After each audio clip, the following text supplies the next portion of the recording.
Hello friends, good evening all of you. Today I am going to discuss my preparation UGC net exam 2022 ने मैंने कैसे qualify किया था उसका background story मैं आपको बताना चाह रहा हूँ। इसका बताने का मेन मकसद ये है कि बहुत ऐसे स्टूडेंट्स हैं जो बहुत बार वो सोचते रहते हैं कि इन्फेरिटी फीलिंग हो जाता है या 2-3 अटेम्प्ट देने के बाद उन्होंने अपना गिव अप कर देते हैं। तो इसके लिए थोड़ा सा मोटिवेशन रहे ये जो वीडियो, इसलिए मैं बना रहा हूँ।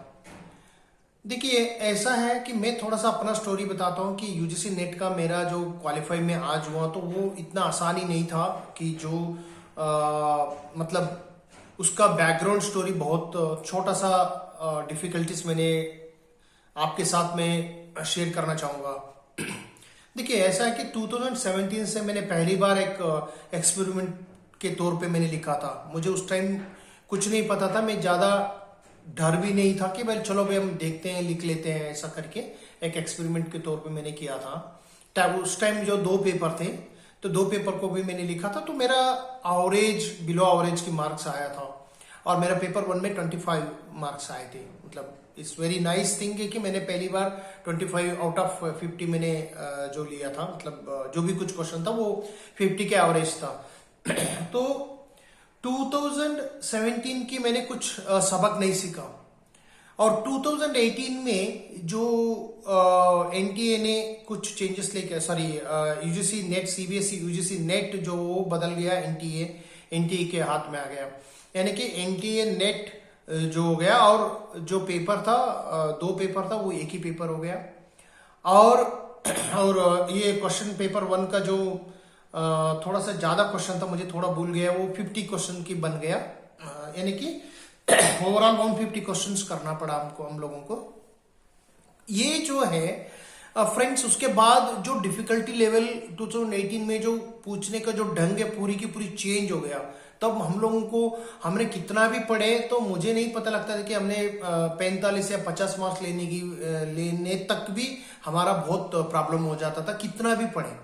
यानी कि हम लोग जो पढ़ने का तरीका, जो फैक्चुअल बहुत किताब हमने पढ़ते थे लेकिन कुछ ज्यादा कुछ चेंजेस नहीं कर पाए थे, लेकिन फिर भी मेरा जो क्वेश्चंस जो होता था मैं एवरेज तक चला जाता था, यानी कि 100 में 45 और 50 मार्क्स भी आ जाता था मेरा।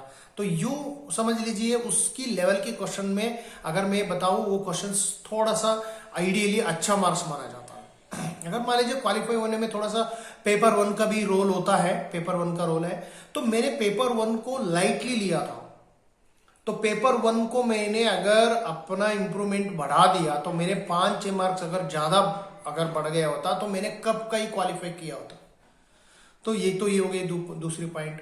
2018 से मैंने जो तैयारी को थोड़ा बदलते, मैंने छोड़ा नहीं है। 2018 में भी मैंने दिया, 2019 में भी दिया, 20 में भी दिया।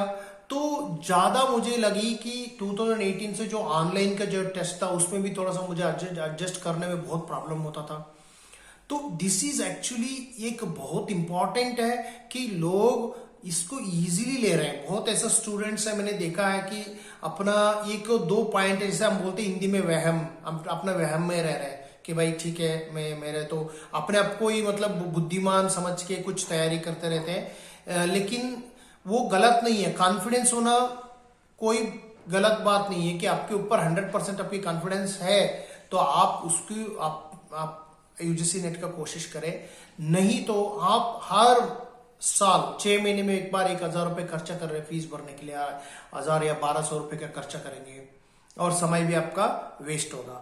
यदि आप लोगों में ओपन टू लर्निंग, जब आप ओपन हो न्यू विषय को समझने के लिए, लर्निंग नया चीज को सीखने के लिए आपके पास वो तमन्ना है, वो क्या बोलते हैं उसका, उस तरह से आपका मनोस्थिति है, तो आप उसको बना सकते हैं। मैंने बहुत ऐसे स्टूडेंट्स को देखा है कि उन्होंने अपना मतलब बुक्स खरीदने में या कोचिंग क्लास लेने में, इस तरह से चीज के आप लोग अगर असिस्टेंट प्रोफेसर बनना चाहते हो, जेआरएफ क्लियर करना चाहते हो, तो आपके पास कुछ पैसे खर्चा करना पड़ेगा। कि ऐसा नहीं कि उसमें आपने कंजूसी करे कि आपको कभी जिंदगी में नहीं होने वाला है एक पेपर। तो मैं ये नहीं बोल रहा हूं कि मेरा कोचिंग क्लास आप ले लीजिएगा, चाहे आप कोई भी कोचिंग क्लास ले या नहीं ले, लेकिन आप एज ए पर्सनालिटी डेवलप हो जाएगी कि आप किस तरीके से मनमानी कर रहे हो। जो मनमानी करना होता है ना, जो मतलब ऐसा ठीक है यार, उसमें इतना पैसा क्यों खर्चा करो, उसमें इतना समय क्यों लगाओ, उस बुक में ऐसा क्या है, तो ऐसा नहीं करना है आप लोगों में। नहीं, ये तो आप गिव अप कर रहे हैं। और एक कैटेगरी आते हैं गिव अप कर लेते हैं, गिव अप कर देते हैं, एक बार दो बार हो गया यार, लोग छोड़ देते हैं। मैंने एक कोलीग को पूछा था, आपने यूजीसी नेट हो गया आपका? बोला कि यार मैंने तो एक आध दो अटेम्प्ट दे दिया, तो मुझे वो नहीं पाया तो मैंने छोड़ दिया। क्या ये तरीका होता है कॉम्पिटिटिव एग्जाम्स की तैयारी करना? देखिए 15,000 16,000 लोग लिखते हैं और उसमें अलग अलग कैटेगरी लोग आते हैं और उनका बैकग्राउंड आपको नहीं पता, और आपको तैयारी, वो लोग कैसे तैयारी नहीं करते वो नहीं पता। आप लोग ऐसे ही किताब किसी कोने में आके अपना क्वेश्चन आंसर करते रहोगे, थोड़ा बहुत करोगे, आधा घंटे पढ़ लोगे।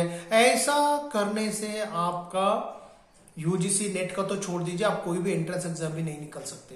तो सबसे बेहतरीन ये है कि आप गिव अप नहीं करना है। गिव अप करने से आपको कुछ नहीं होगा, गिव अप करने से आपको कुछ नहीं होगा, क्योंकि आपको 4 अटेम्प्ट में हो सकता, 5 अटेम्प्ट में हो सकता, पहला अटेम्प्ट में हो सकता है, डिपेंड करता है आपका तैयारी कैसा है।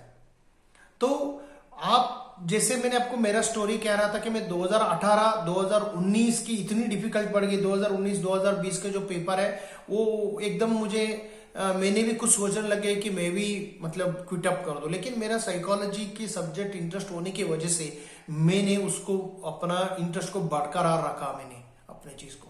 तो आप कोचिंग लेने कोई गलत नहीं है। अगर आपने, हाँ आप ये सोच सकते हैं कि मैंने कभी कोचिंग नहीं लिया, ये बात अलग है, लेकिन मैंने छोटी छोटी कोचिंग्स अपने लिया था। जैसे कोई क्वेश्चन पेपर, ऑनलाइन का क्वेश्चन पेपर करना है, यूट्यूब को कोई सब्सक्राइब ले लिया था मैंने पेपर 1 के लिए। तो ऐसा होता है कि आप उसमें उस चीज की कंजूसी ना करें, क्योंकि एक ऐसा होता है कि जो आप असिस्टेंट प्रोफेसर बनना चाह रहे हो, एक ऐसी बड़ा उपाधि होती है, प्रोफेसर बनेंगे या आप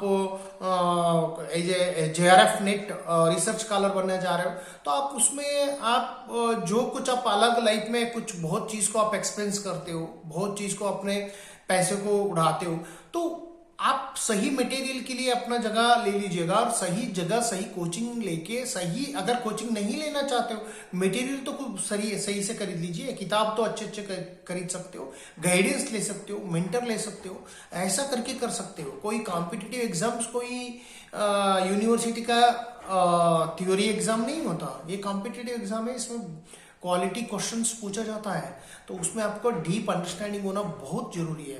तो इसीलिए इस पॉइंट को मैंने इतना क्यों पढ़ा, तो मैं लास्ट में आपको बोलेंगे कि मैंने बहुत बार बोला है कि आप सही गाइडेंस लेंगे तो आप अच्छी तरह करेंगे। तो हम इस तरह से प्लानिंग किया है कि ऑनलाइन कोचिंग, बेसिक कोचिंग के लिए हमने प्लान किया है, वो भी NCERT का। तो स्टूडेंट्स मैं मानता हूं, क्योंकि मैंने खुद क्वालिफाई किया है, उसके NCERT का मैं इंपॉर्टेंस जानता हूं, और कोई ही बुक आपको ऑथेंटिक सोर्सेस नहीं बनेगा, सिर्फ और सिर्फ NCERT रहेगा। इसके लिए हमने प्लान बनाया है कि कम से कम 3 महीने का फाउंडेशन कोर्स हम NCERT ऑनलाइन के थ्रू माध्यम से करेंगे, और इसको मैं 100% आपको ये करूंगा कि गारंटी दूंगा कि आपका फंडामेंटल कॉन्सेप्ट जो क्लैरिटी बनेगा।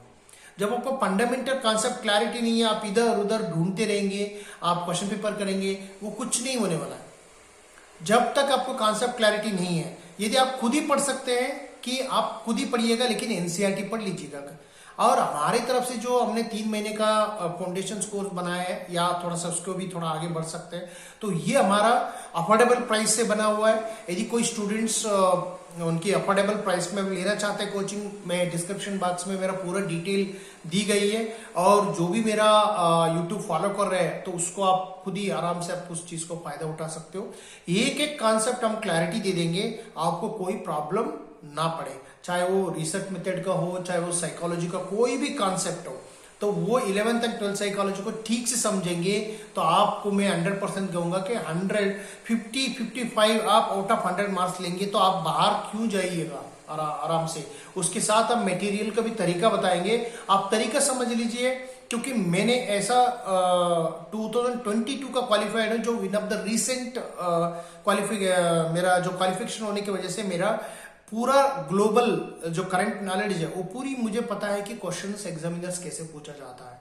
और मेरा जो तैयारी जो एक्सप्लेन होता है वो एकदम करंट ओरिएंटेड होता है, और एग्जामिनर का ये भी टेक्निक्स हम बताएंगे कि आपका एग्जामिनर क्या पूछना चाह रहे हैं। कई बार आपको जरूरी नहीं कि हाँ सारे क्वेश्चंस आपको क्या बोलते हैं, सारे क्वेश्चंस आपको अटेंड करना नहीं, उसको आपने कुछ टेक्निक्स भी हमने समझ लीजिएगा कि आप उस टेक्निक को समझ के जाएंगे तो आपके लिए बहुत बेहतर रहेगा। तो आज की मेरा यही वीडियो था। तो ये मेरा कैसे मैंने ये किया था कि 2021 का भी मैंने छोड़ा नहीं है, मैंने लिख के चले गया, और 2022 में मेरा सफल हुआ, लेकिन मैंने उसके बीच में बहुत बार मैंने नजदीक आके मैंने विफल हुआ था। तो यही चीज होती है, आप अपना ओपन टू न्यू एक्सपीरियंस हो जाइए और थोड़ा सा लिबरल हो जाइए कि अपना लर्निंग वे में, तो आपके लिए सक्सेस 100% होगा। तो आज की हमारा जो यही वीडियो था। तो हमारा क्लास में हम मोटिवेशन वीडियो रहेंगे, साथ ही साथ कंटेंट भी प्रोवाइड करेंगे। ये इसकी चैनल के थ्रू हम लोग आगे का जो भी मैं कंटेंट बनते चले जाएगा वो आपके लिए रहेगा। तो हमारा चैनल को फॉलो करें, और don't forget to subscribe our channel if you are new, and we are also providing quality content. Thank you so much.